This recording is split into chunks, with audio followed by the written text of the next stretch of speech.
जनाब डॉक्टर जाकिर साहब, मैं इस प्रोग्राम में आने में थोड़ा सा देर हो गई मेरे को, और अगर मैं यहाँ नहीं आ पाता तो शायद अपने आप को ज़िंदगी भर माफ़ नहीं कर पाता। आगरा की सरजमी पर आके आपने ये जो रोशनाई जगाई है, ये वाकई में हम तो उस अल्लाह ताला से दुआ करेंगे,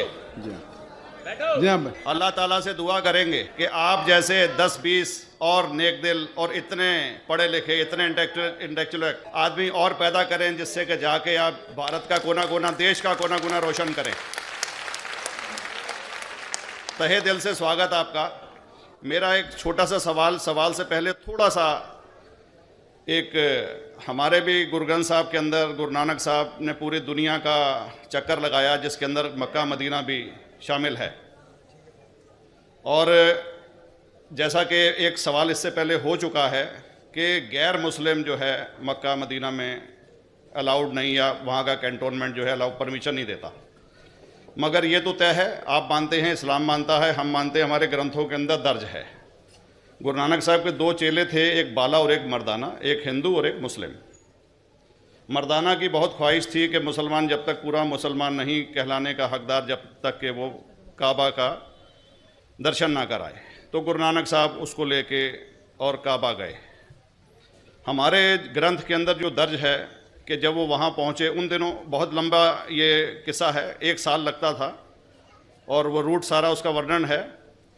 और वहाँ जब मक्का, जो मस्जिद के बाहर साथ ही एक दीवार थी, जहाँ पर के भारत के जो मुसलमान दर्शन करने जाते थे काबा के, वो उनको वहाँ ठहराया जाता था। वहाँ की देखभाल जो करता था वो मुल्ला जीवन करता था। जब गुरु नानक साहब अपने चेलों के साथ में वहाँ पर पड़े थे, तो सुबह जब मुल्ला जीवन वहाँ की सफाई करने के लिए आया, तो उसने देखा गुरु नानक साहब के जो पैर थे वो काबा की तरफ थे। वो गुस्से में चिल्लाया कि ये कौन काफिर है जो कि काबा की तरफ पैर करके पड़ा है, और उसने गुस्से के अंदर आके उनके पैरों को झटका दिया, दूसरी तरफ किया। तो हमारे ग्रंथ के अंदर दर्ज जो किस्सा है उसके अंदर ये है कि काबा भी उस समय हिल गया, जिधर गुरु नानक के पैर जाते थे काबा उधर मुड़ता था। तो वो ज़ोर से चिल्लाया, ये कोई हज़रत है, ये कोई औलिया है। तो उस समय के जो काजी थे मक्का के, काजी रुकनुद्दीन साहब थे, और शाह शरफ, कई हस्तियों के नाम हैं उसमें। तो मैं ये जानना चाहता हूँ कि ये वर्जन को आप मतलब एग्री करते हैं, और करते हैं तो इसका हमारे मुस्लिम ग्रंथों के अंदर किस तरीके से। भाई साहब ने एक सवाल पूछा अपने गुरु ग्रंथ साहिब के मुतालिक, और अल्हम्दुलिल्लाह मैं भी गुरु ग्रंथ साहिब पढ़ चुका हूँ। और जिस तरीके से, क्योंकि वक्त मुख्तसर सा होने की वजह से मुझे वक्त नहीं मिला कि गुरु ग्रंथ को भी कोट करूँ।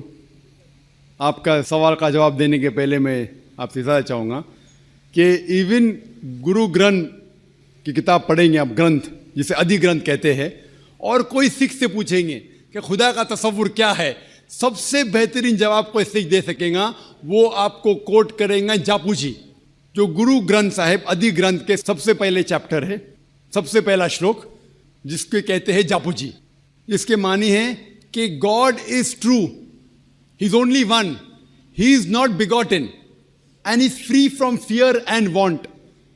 क्योंकि मैंने अंग्रेजी में पढ़ा हूँ, इसलिए मैं अंग्रेजी में उसे कह रहा हूँ कि खुदा एक ही है, वो हक है, और वो ना किसी को जना है ना किसी को जनेगा, और वो इमॉर्टल है, ना कभी मर सकता है। और इसको सिखिज्म में जो खुदा को कहते हैं Omkara, in manifest form he is Omkara, and unmanifest form he is एक ओमकारा। और कई इसके एट्रीब्यूट्स है, मिसाल के तौर पे परवरदिगार, अकल, और उसे रहीम कहा गया है, Wahe Guru as one God कहा गया है, और it is strictly against idol worship and अवतारवादा। भाई साहब का सवाल था कि उनने ग्रंथ में पढ़ा कि गुरु नानक साहब मक्का के, और उनका पैर काबा की तरफ था, और कोई मौलवी ने पैर को हिलाए और काबा हिल गया। क्योंकि ये age of science and technology है, अगर कोई चीज़ जो किताब हज़ारों साल पहले लिखी गई है, 10,000 साल या 4,000 साल, तो शायद उसके बारे में हिस्टोरिकल रिकॉर्ड मिलना मुश्किल है। हालांकि इवन जीसस क्राइस्ट के बारे में 2000 साल हिस्टोरिकल रिकॉर्ड है, क्योंकि सिखिज्म जो एक एकदम नया मज़हब है, जितने मज़ाहिब के मुकाबले हिंदुस्तान में नया है। कुछ सैकड़ों साल पहले 15th सेंचुरी में, toward the end of the 15th century, Guru Nanak साहब जो पंजाब के थे, ये मज़हब जो कायम हुआ, हार्डली 400-500 या 400-500 साल।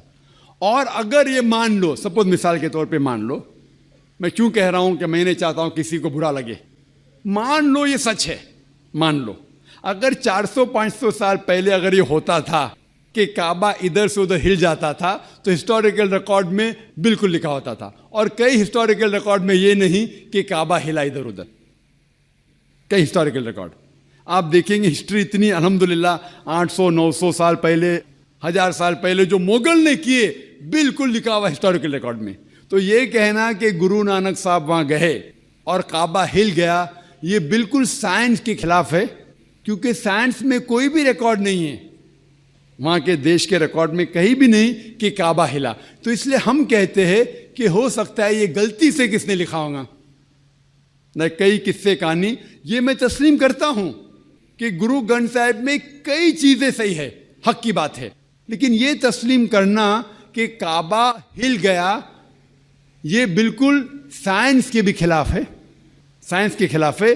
और इस्लाम में भी ये नहीं है। लेकिन ये कहना कि कोई गैर मुस्लिम जा सकता है, मुमकिन है, चुपके से कोई गया तो हो सकता है। मुझे डॉक्टर राम अवतार शर्मा कहते हैं, मैं यूपी यूनिवर्सिटीज़ का रिटायर्ड रजिस्ट्रार हूँ।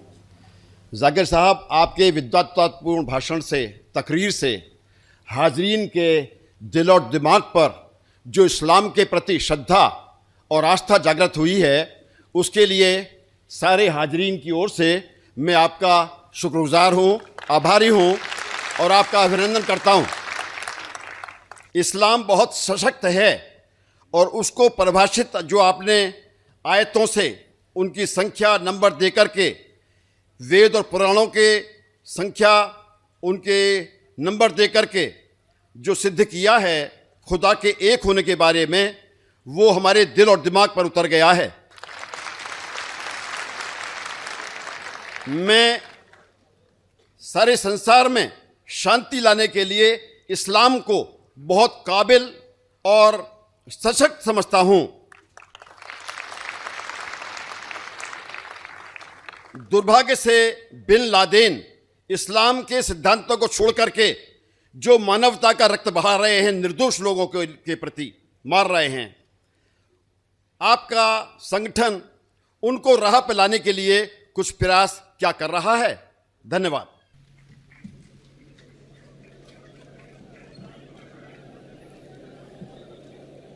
सारी तारीफ़ अल्लाह सुब्हान ताला की, जो भी भाई साहब ने कहा, हमारे भाई राम साहब ने जो कहा, सारी तारीफ़ अल्लाह सुब्हान ताला की। आखिर में उसने एक सवाल किया कि अफसोस है कि बिन लादेन जैसे लोग, कितने लोग का खून बहा रहे, आप कुछ कर रहे हैं उन्हें सही रास्ते पे लेके आने के लिए। पॉइंट नंबर 1, कुरान में अल्लाह सुब्हान ताला फरमाते, सूरह हुजुरात में सूरह नंबर 49 आयत नंबर 6, जब भी कोई चीज़, कोई भी शख्स कोई भी चीज़ कहता है आपको, उसकी पहली तहकीक करो और फिर दूसरे तक पहुंचाओ। जहां तक के बिन लादेन का सवाल है, मैं ना उन्हें मिला हूं, ना मैं उन्हें जानता हूं, ना वो मेरा दोस्त है ना मेरा दुश्मन है, लेकिन अगर मैं बिन लादेन के बारे में कहूंगा बीबीसी और CNN को सुन के, तो बिल्कुल गलत होगा, इस्लाम के खिलाफ होगा।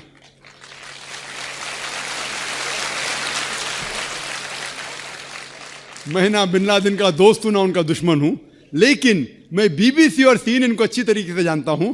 मैं मीडिया का आदमी हूं, मीडिया का आदमी हूं। जो भी ये गलत फहमियां हैं इस्लाम के बारे में, मैं कह चुका हूं, इसके दोषी है मीडिया।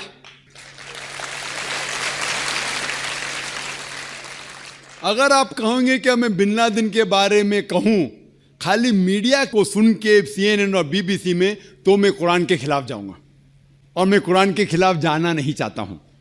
लेकिन आपने जो कहा कि खून बहा रहा है 1000 लोग का, ये बिल्कुल सही है। अगर हम ये जानते हैं, आप CNN देखेंगे, BBC देखेंगे, हमें ये मालूम पड़ता है CNN से, जो अमेरिकन मीडिया है, कि जॉर्ज बुश ने अफगानिस्तान पे हजारों लोग का कत्ल किया। अगर आप मुझसे पूछेंगे टेररिस्ट नंबर 1 कौन है, तो मैं कहूंगा जॉर्ज बुश।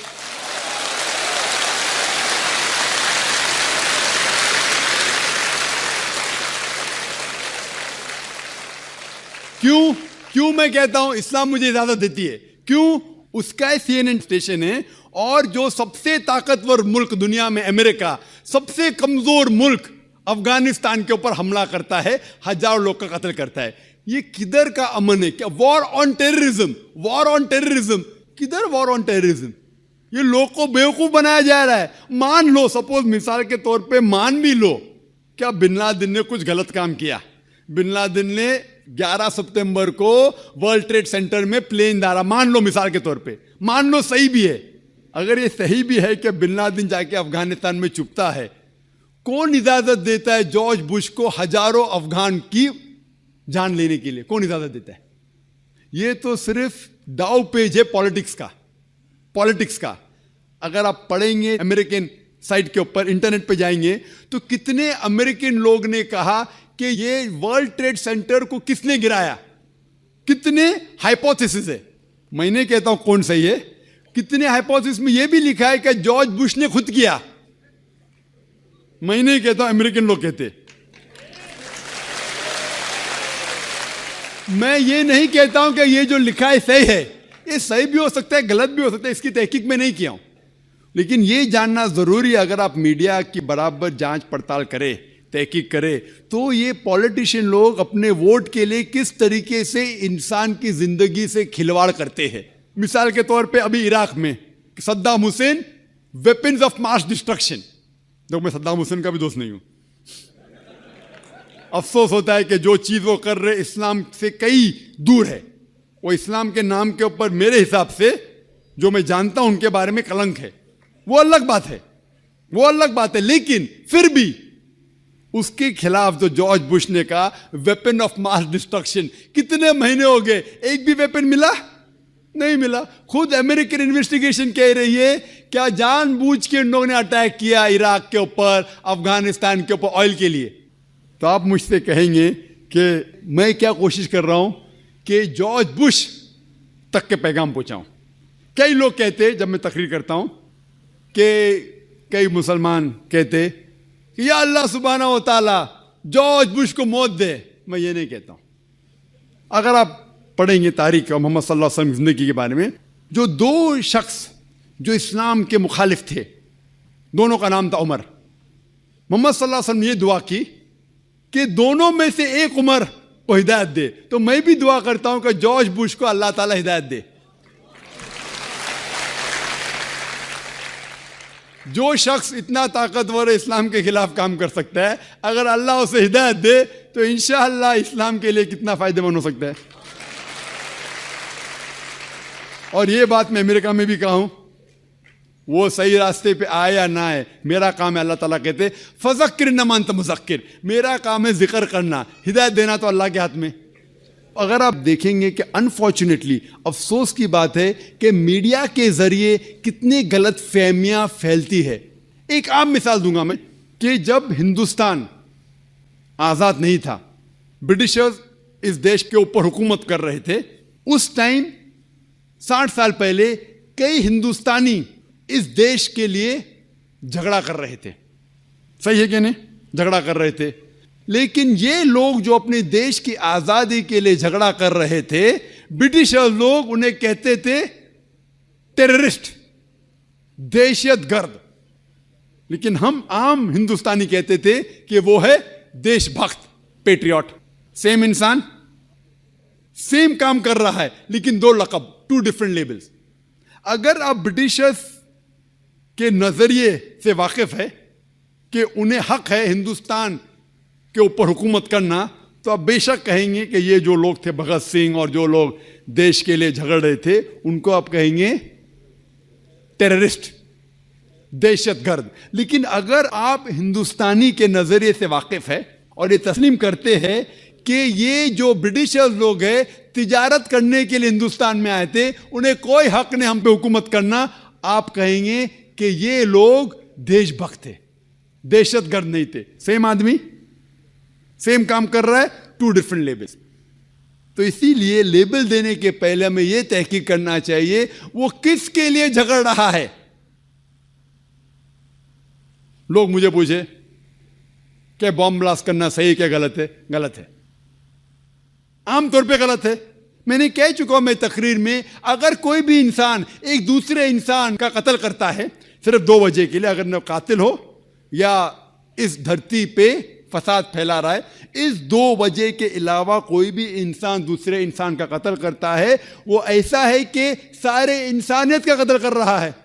लेकिन हमें यह देखना चाहिए कि हमारी तारीख ये कहती है कि हिंदुस्तान में भी कई लोग थे जो आजादी के लिए झगड़ रहे थे, लेकिन इनको ब्रिटिशर्स ने कहा दहशतगर्द। उसी तरीके से आज मैं ये नहीं कह रहा हूं कि बिन लादेन अच्छा है क्या खराब है, मैं ये नहीं कह रहा हूं कि वो अच्छा इंसान गलत है, अल्लाह वाला मैं नहीं जानता हूं, तो मैं ना उन्हें सपोर्ट कर रहा हूं ना बिन लादेन के खिलाफ जा रहा हूं, लेकिन उसे गलत कहने के पहले मुझे प्रूफ चाहिए। जब अफगानिस्तान ने कहा जॉर्ज बुश से, क्या मुझे प्रूफ दो क्या उसने वर्ल्ड ट्रेड सेंटर को तबाह किया है, वो प्रूफ दे रहे किसको? टोनी ब्लेयर को। प्रूफ दे रहे किसको? मुशर्रफ को। अरे भाई प्रूफ दो अफगानिस्तान को ना। क्या प्रूफ मिला? एक पासपोर्ट, जो इतने धमाके में पासपोर्ट जलाने। तो एक जोक है कि अगले बार यूएसए आर्मी में जो यूनिफॉर्म बनाएंगे पुलिस वाले, वो ये पासपोर्ट का बनाना चाहिए, तो क्या तबाह नहीं होगा? आप ऐसे चुटकुले बहुत पढ़ेंगे, इंटरनेट के ऊपर जाएंगे।